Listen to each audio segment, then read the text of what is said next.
The courtroom door felt heavier than it should have. Maybe it was the weight of the past 6 months pressing against it. Or maybe it was just me. Sweaty palms wrapped around the cheap plastic handle of the laptop I'd bought on clearance 2 years ago. The one with the flickering screen and the loose hinge. It was all I could afford after my boss fired me. I stepped inside and scanned the room. And there he was. Andrew Langston, CEO, my former boss. The man who used to call me the girl with potential before he took everything I built and stamped his name on it. He sat confidently at the plaintiff's table in a tailored navy suit that probably cost more than my rent. His attorney, a polished man with silver hair and a calm smirk, whispered something in his ear. Andrew looked up, saw me clutching my battered laptop like a lifeline, and laughed. Actually laughed. "You're finished," he mouthed. His smile widened when he noticed my lack of counsel. He'd assumed I was walking into this alone and unprepared. That I was just some desperate former employee trying to fight a multi-million-dollar company with nothing but a glitchy laptop and a trembling voice. He wasn't entirely wrong. I was trembling. But not for the reason he thought. I walked to the defendant's table, set down my laptop, and took a slow breath. 3 folders inside my bag. Blue, red, and yellow. Tabbed, labeled, organized. Andrew had no idea what was in those folders. No idea how hard the next 3 weeks had been. No idea what I'd discovered. And before we go any further, you need to understand something. I never wanted to end up here. The day Andrew fired me, it wasn't personal. At least that's what he'd claimed. "Restructuring," he said, even though I'd spent 4 years building his company's flagship software system. Every line of code, every internal tool, every algorithm. My system was the backbone of his entire operation. But the real punch came 2 weeks later, when a courier delivered a thick envelope to my tiny studio apartment. A lawsuit. Andrew was accusing me of violating a non-compete agreement and stealing his intellectual property. He claimed I had taken proprietary code with me, a code base I had written from scratch. I knew why he was doing it. He wanted to make sure I could never work in the tech field again. Not for a competitor, not for myself. He wanted to crush me before I became a threat. And at first it worked.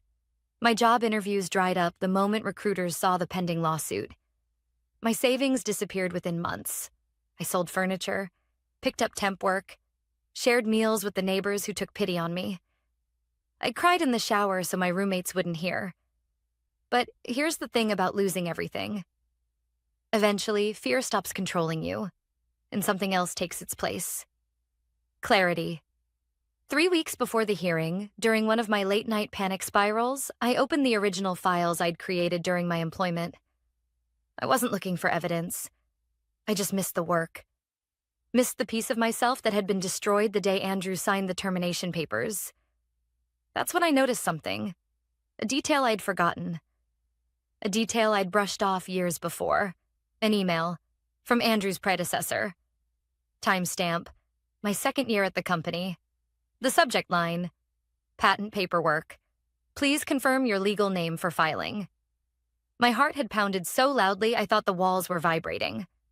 I opened the attachment. And there it was. Patent application 7-423-8. 8B inventor, Mia Rodriguez.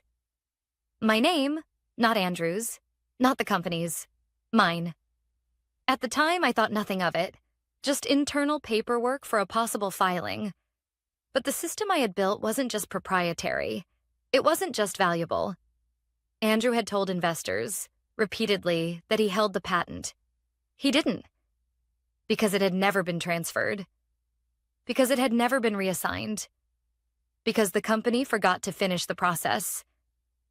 And the patent, once finalized 2 years later, was still under one name. Mine. I spent days verifying it. Calls to the patent office. Searches through public records. Consultations with a junior IP attorney who owed a favor to my friend. The result was the same every time. I didn't just write the algorithm. I owned it. Fully. Legally. Irrefutably. And Andrew had sued his own inventor. That was the moment everything changed. I closed my binder, printed every relevant document, labeled each exhibit, and waited. I didn't countersue. Not yet. Because the courtroom would be the stage where truth landed hardest. Back in the present, the bailiff stood tall. All rise.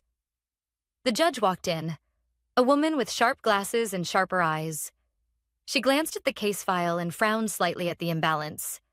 The corporate legal team on one side and me, alone on the other. She took her seat. Case 3426 L. Langston Tech versus Mia Rodriguez. The plaintiff alleges violation of a non-compete agreement and misappropriation of intellectual property. The judge looked at me. Ms. Rodriguez, are you represented by counsel? I stood. No, Your Honor. I'm representing myself. A murmur rippled through the room. Andrew smirked again. The judge nodded for the plaintiff to begin, but my hands were steady now. The folders were ready. And the truth? My truth was about to take center stage. Because Andrew had no idea that the patent he claimed I stole had never belonged to him. And when I said those words out loud, when the judge opened the file with my name stamped across the top, Andrew's smirk would disappear. Andrew's attorney rose with the kind of confidence that comes from years of getting to speak first, unchallenged. He straightened his tie, cleared his throat, and approached the bench as if the outcome were already carved in stone. Your Honor, he began, this is a straightforward case. Ms. Rodriguez signed a non-compete agreement prohibiting her from working on or distributing similar technology for a period of 12 months following her termination. We have evidence she violated this agreement. I forced myself to stay still.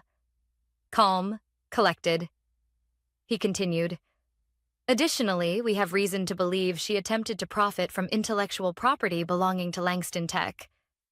Specifically, the proprietary algorithm developed during her employment. He glanced at me briefly with a smug smile before returning to the judge. And we intend to show that Ms. Rodriguez has caused substantial financial harm to the company, undermining our client's market position and ongoing investor negotiations.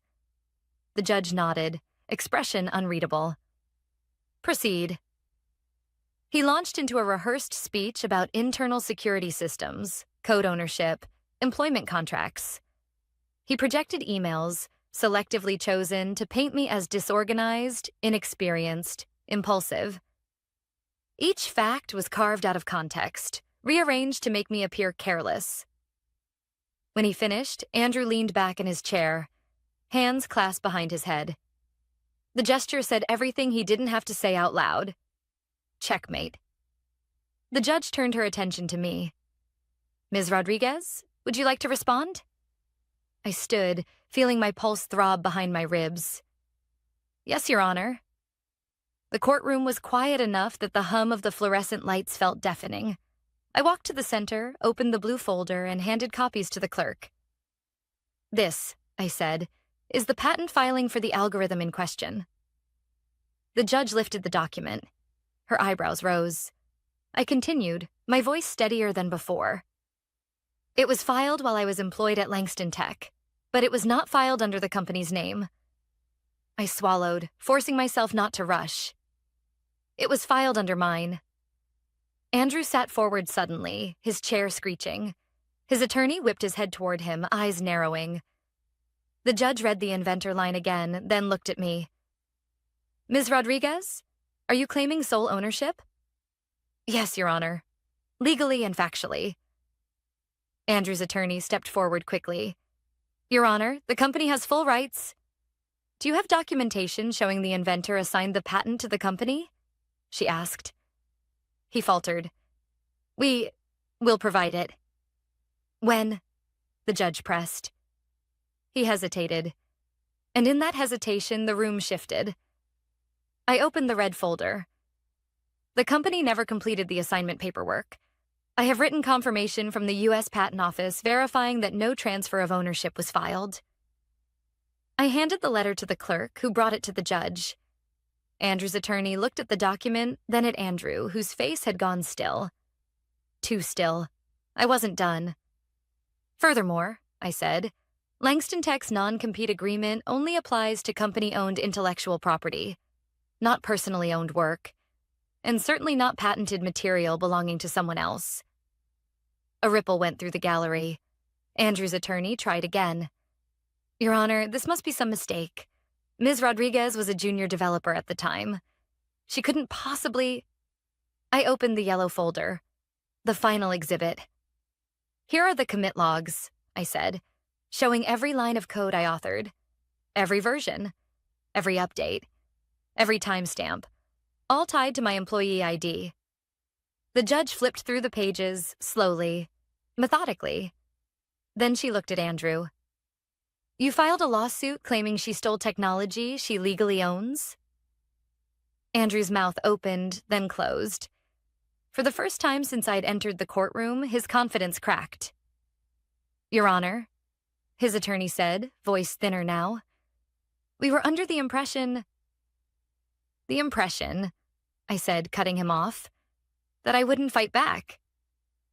A dangerous silence followed. Then the judge leaned forward, her tone sharper than before. Mr. Langston, your claims appear unsupported, extremely unsupported. Unless you have irrefutable evidence contradicting these documents, this case may be dismissed. Andrew's attorney whispered something urgent to him. Andrew didn't react. He just stared at me, confusion mixing with something else. Fear. And then the judge said words I'll never forget. Ms. Rodriguez, do you intend to bring a counterclaim? I felt my breath catch. Not yet. Not now. This wasn't the moment. But it was coming. Before I could answer, Andrew finally spoke, his voice cracking at the edges. Your Honor, we request a recess. A request rooted in panic.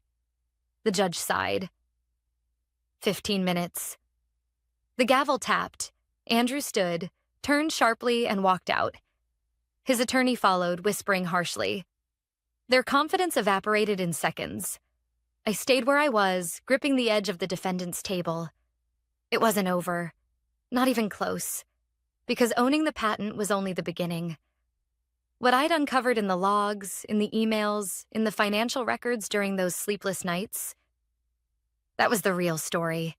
The hallway outside the courtroom smelled faintly of old coffee and industrial cleaner. I leaned against the cold wall, taking slow breaths, feeling the weight of what had just happened settle over me.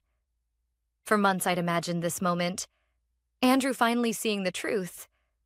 But imagining it was one thing. Watching his face go pale in real time was something else entirely. 15 minutes. That's all the recess gave me to process it. And to prepare for what I knew was coming next. Because Andrew Langston wasn't the type to accept defeat quietly. If anything, panic would make him more dangerous. I opened my laptop. The screen flickered as usual and pulled up a folder labeled AL Backup. It wasn't hacking. It wasn't even unauthorized access.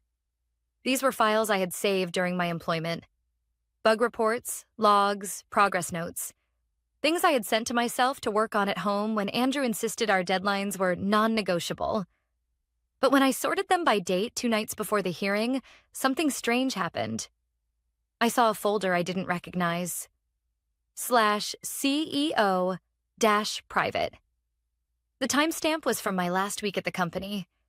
I hadn't created it. I hadn't even opened it until that night. Inside were documents with naming conventions I'd never used. Projected investor deck, Q2 revision, emergency capital strategy, patent assurances speech notes, acquisition conditions, confidential. At first, I didn't understand. Then I started reading, and the cracks in Andrew's empire began to show. Langston Tech wasn't preparing for expansion. It wasn't negotiating fundraising rounds like Andrew claimed. It was sinking. Not just a little. Not just slowly. Catastrophically. 6 failed rounds of investment. 2 major clients prepared to terminate contracts due to instability. A quiet internal audit that found significant financial mismanagement. And then 1 document froze me entirely. Investor assurance plan. We must secure full ownership of the patent before Q3 or risk immediate withdrawal of funding. Suddenly, everything made sense. Why he fired me, why he sued me, why he needed to crush me publicly. It was never about protecting intellectual property. It was about survival. His. The courtroom door opened. The bailiff called for the parties to return.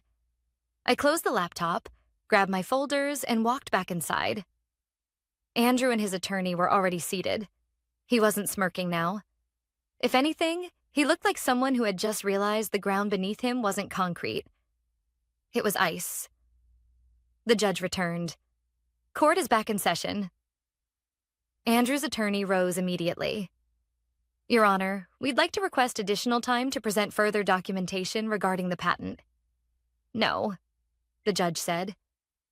You filed a serious claim without proper verification. Proceed with your defense or we move to dismissal. His attorney stiffened. I could almost feel Andrew's breath hitch. Very well, the attorney said tightly. We will proceed. He attempted to reframe the narrative, arguing the patent had always been intended for company use, that the paperwork was an administrative oversight, that Andrew had relied in good faith on internal processes. But every point was riddled with holes. When he finished, the judge turned to me. Ms. Rodriguez, do you have anything additional to present at this time? I opened the laptop and took a breath. Yes, Your Honor, I do. I walked to the projector and displayed the first slide, the internal investor deck.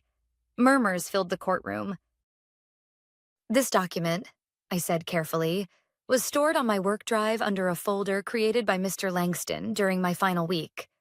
I did not alter it. I did not create it. But it references my patent, by name, as essential to maintaining investor confidence. Andrew's attorney shot to his feet. Your Honor, this is confidential corporate information. Your client sued her. The judge interrupted without looking at him. If this information is relevant to her defense, it is admissible. I continued. This investor deck claims the company owns the algorithm, but ownership was never transferred. They told investors it was secured. It wasn't. Slide after slide showed projections tied directly to technology Andrew didn't legally control. The room shifted from interest to discomfort to something like shock. But I wasn't done. Your Honor, I said, selecting one more document. This internal audit report indicates mismanagement within Langston Tech. I present it not to attack Mr. Langston personally, but to demonstrate motive. Andrew's attorney sputtered. This is outrageous. Motive? The judge repeated, leaning forward. Yes, Your Honor, I said, keeping my voice steady. Mr. Langston was under pressure, severe pressure. Investors were threatening to pull out unless he secured full rights to the patent. I paused, letting each word land. He tried to get those rights through force rather than law. The silence that followed was heavy, thick enough to touch. Andrew stared at the table. His attorney rubbed his forehead. The judge folded her hands. Ms. Rodriguez, she asked quietly, are you saying the plaintiff filed this lawsuit as a means of financial self-preservation? Yes, Your Honor, I believe so. Andrew's voice finally broke through, raw and shaky. That's not what happened. But the judge held up her hand. I've heard enough. She glanced from Andrew to his attorney to the mountain of evidence now overshadowing their original claims. This case has taken a very serious turn. A turn Andrew never expected. The judge's words hung in the air like a storm cloud ready to split open. Andrew lowered his eyes to the table as if avoiding her gaze could somehow slow the inevitable. His attorney adjusted his glasses, flipping through papers that clearly offered nothing helpful. I watched them both. Two men who entered the courtroom certain I'd crumble, now scrambling for footing they no longer had. Mr. Langston, the judge said, her voice firm. Given the evidence presented, I am inclined to question the validity of your claims. Before I make a decision, I'm giving you the opportunity to respond directly. Andrew lifted his head. His face, usually composed with the polished confidence of a CEO, was flushed and uneven. When he finally spoke, his voice wavered. Your Honor, none of this is what it looks like. The judge leaned back. Then explain it. He swallowed. I saw the exact moment he realized there was no answer that would save him. Not legally. Not morally. Not professionally. His attorney stepped in quickly. Your Honor, we request permission to approach and clarify some points in private conference. Denied, she said sharply. This is a public hearing. A few whispers stirred in the gallery. Andrew's shoulders slumped. I didn't feel triumphant. I didn't feel vindicated. I felt tired. So tired of being afraid of this man. Tired of running. Tired of doubting myself. But the tiredness came with something else. A clarity I hadn't had before. Andrew exhaled shakily, then spoke again. There was pressure. Yes, investors. They wanted assurances. The patent was critical. The algorithm was everything. But I didn't intend to. To what? The judge interrupted. File a lawsuit based on false claims? Misrepresent ownership to potential investors? Attempt to use the legal system to intimidate a former employee? Andrew's lips parted, but no words came out. The judge turned to me. Ms. Rodriguez, do you have further evidence you wish to present? I hesitated. Not because I didn't have more. I had plenty. Too much, maybe. But something in me shifted in that moment. Watching Andrew unravel didn't bring the satisfaction I thought it would. It just reminded me how much he'd gambled. How desperately he'd tried to protect an image that was already collapsing. Still, the truth mattered. Yes, Your Honor, I said quietly. I'd like to submit one more document. I opened my bag and took out the printed copy of the internal audit summary. The version I'd shown earlier only highlighted the mismanagement. This version included something else, something bigger. When the clerk handed it to the judge, she scanned the first page, then her eyes narrowed. This indicates unauthorized fund reallocations, she said. Substantial ones. Andrew stiffened. His attorney stepped forward as if he could physically block her from reading. Your Honor, he said, voice cracking slightly. We object to the relevance.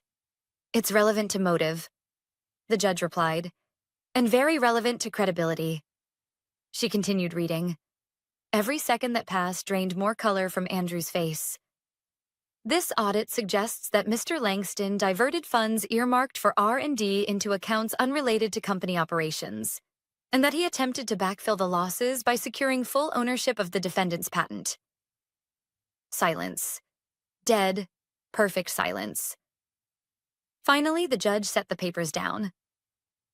Mr. Langston, she said softly, do you have an explanation?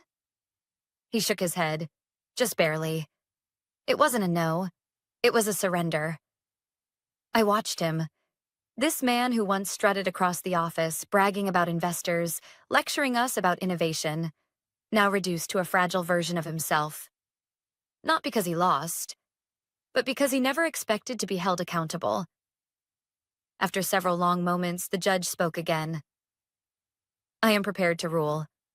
However, before I do, she paused, glancing between us. I want to ask Ms. Rodriguez one question. My breath caught. Do you wish to proceed with a counterclaim? The courtroom tilted for a moment as every eye turned to me. I had imagined this moment too many times to count. Imagined standing tall, listing every wrong he'd done, unleashing the full force of the evidence. I had built the case. I had every document, every timeline, every justification. But imagining revenge and facing it were different things. Your Honor, I said, my voice steadier than I expected. I believe the court needs to hear the truth. All of it. But I'm not here to destroy anyone. I'm here to clear my name. Andrew's eyes lifted at that, hope flickering for the first time. But I wasn't finished. However, I continued, if the plaintiff continues this lawsuit or files another baseless claim, I will pursue a counterclaim for damages. It was fair. It was controlled. It was enough. The judge nodded. Understood. Then she faced Andrew and his attorney. This lawsuit appears to be an attempt to leverage legal pressure to reclaim a patent that does not belong to the plaintiff. It is beyond inappropriate. It is abusive. She lifted her gavel. My ruling will reflect that. The decision that followed was more devastating for Andrew than anything I could have asked for.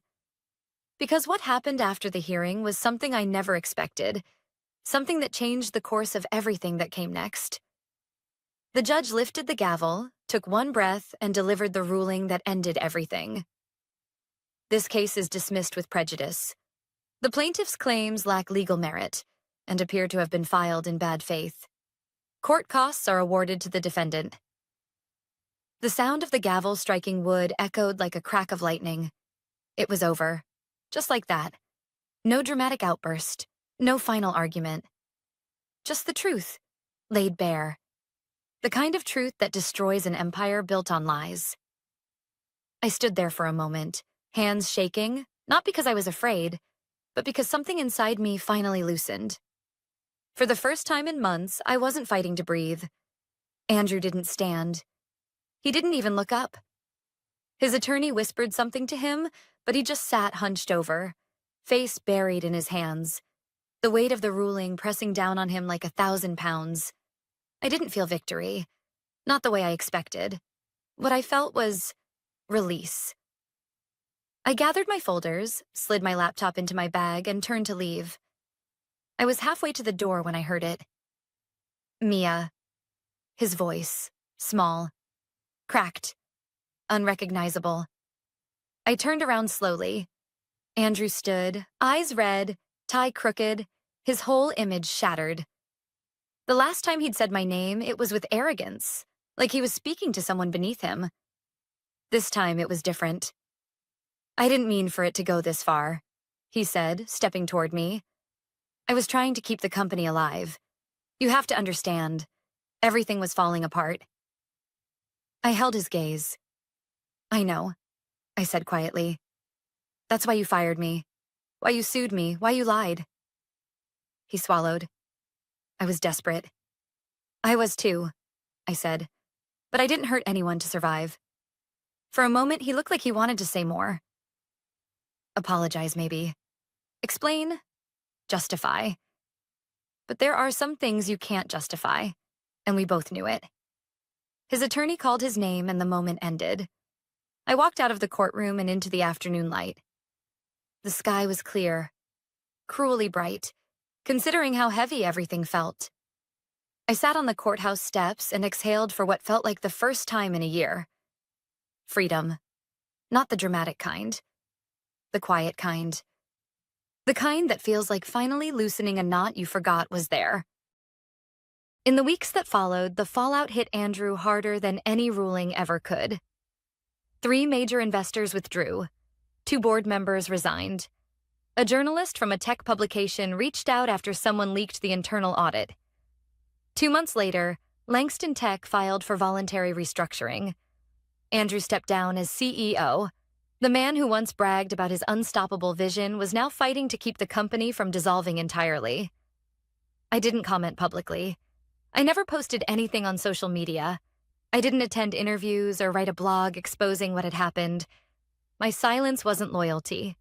It was peace. Sometimes the most powerful thing you can do is walk away with the truth and let the world do the rest. As for me, things changed slowly.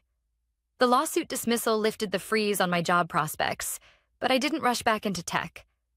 I spent time rebuilding myself. Sleeping, breathing, remembering what it felt like to exist without dread pressing against my chest. Eventually, I launched something I never thought I'd have the courage for. A small consulting firm. Just me, my laptop, and the patent I still owned. Companies reached out. Not because they felt sorry for me, but because my work spoke for itself. I chose my clients carefully. I chose my schedule carefully. I chose myself carefully. One morning, 6 months after the hearing, I received an email. From Andrew, just 2 sentences. Mia, I'm sorry. I stared at it for a long time, reading the words again and again. Then I deleted it. Not out of anger. Out of acceptance. Some apologies come too late to fix anything. Some wounds close, but never forget what cut them. My favorite moment came a year later, though. I'd been invited to speak at a small tech meetup. Nothing big, maybe 40 people in a co-working space. After my talk, a young woman approached me, nervous, wide-eyed. "Can I tell you something?" she asked. "Of course." "I almost quit my job last month," she said. "My boss kept taking credit for my work. Made me feel small. But then, I heard your story. Someone mentioned it at a networking event, and it helped me fight back. I just wanted to say thank you." I felt something in my chest crack open in the best possible way. Not revenge, not triumph. Impact. Grandpa used to say, "Your work is your voice when you're not in the room." I finally understood what he meant. Walking home that night, I realized the message I'd been carrying since the day I pushed that heavy courtroom door open. When someone tries to erase you, the most powerful revenge is to stay visible. Not to ruin them, but to rise past them. My life didn't end in that courtroom. It started there. And if I learned anything, it's this. Always document your work. Always guard your name. Always stand up, especially when someone powerful expects you to break. Because sometimes the only difference between losing everything and reclaiming everything is the moment you decide your story isn't over yet.